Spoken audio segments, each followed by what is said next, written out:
공심제 혹은 공복제 영성체 준비. 정신적 비움으로 거룩한 몸 모실 준비.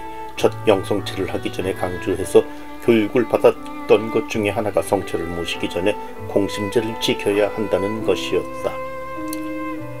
그때 공심제라는 용어도 처음 들었고 성체를 모시기 위해 뱃속을 비워야 한다는 것만으로 이해를 했었다.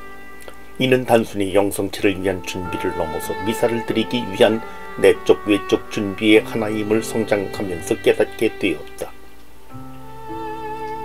우리 한국천주교회 신앙의 선조들은 지금보다도 더 엄격하게 교회의 규정과 정신을 실천했다.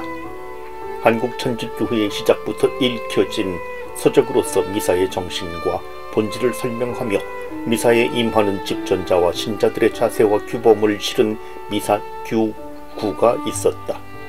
이 책에는 공심제 혹은 공복제에 대해 나온다.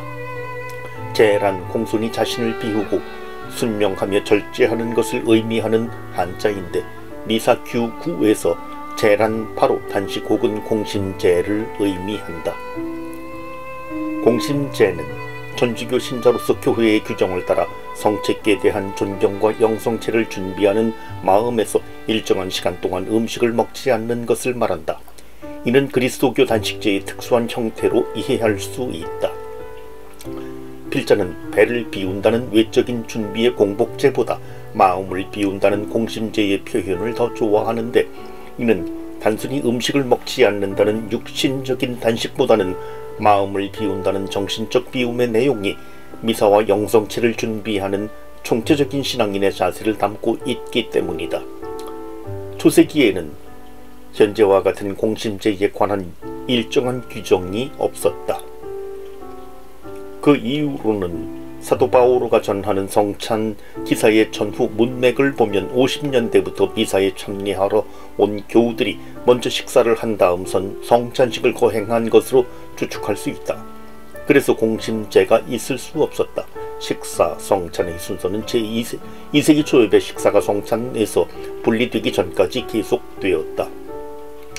간접적으로 공심제 정신을 알리는 첫 번째 문헌은 3세기 초엽의 테르툴리아노 교부의 부인에게라는 저서에서 영성체는 식사 전에 해야 한다고 가르친다. 본격적인 공심제 규정은 중세 후기에 나타난다.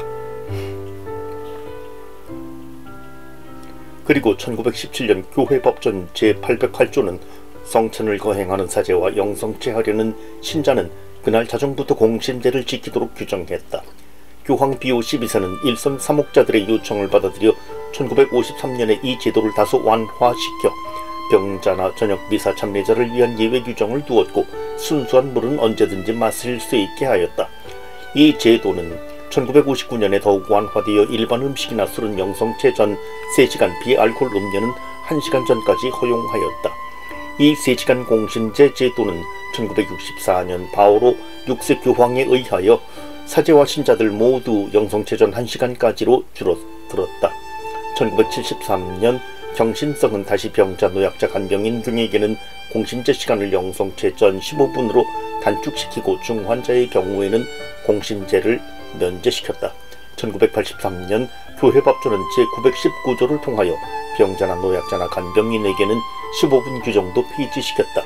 그리고 하루에 여러 번 미사를 드리는 사제는 1시간의 간격을 채우지 못하더라도 사목적으로 필요하다면 어느 정도 요기를 할 수 있게 하였다. 순수한 물은 언제라도 마실 수 있다.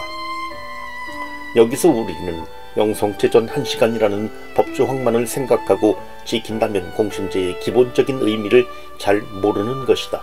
우리 죄를 사해 주시고 하느님과 화해하도록 자신을 내어주신 예수 그리스도는 성취의 형상을 통해서 오늘도 우리에게 먹힌다. 그 이유는 당신의 사랑을 깊이 깨닫고 당신처럼 구원 사업을 펼치라는 것이다. 이렇게까지 우리를 사랑하는 거룩한 분을 모시는데 공심제는 최소한의 준비일 뿐이다. 교회법전 제913조는 첫 영성체를 할 어린이들에게 대해서 이야기하며 충분한 인식과 충성된 준비가 요구된다라고 강조한다. 성체를 통한 예수님의 구원 신비와 사랑을 충분히 인식하고 공심제, 고해성사, 성체조배, 미사전의 묵상 등을 통해서 육체와 영혼을 정성되게 준비해야 영성체로서 주어지는 일치의 은총을 풍성하게 느낄 수 있다. 공심제도 제대로 지키지 못한다면 첫 영성체 어린이보다도 못한 사람이 되고 말 것이다. 바쁜 현대생활이라고 하여 게을러질 수 있는 신앙생활을 점검하고 마음으로 우러나와 엄격하게 교회의 규정을 지키려고 할 때 주님의 은총은 더욱 풍성해질 것이다.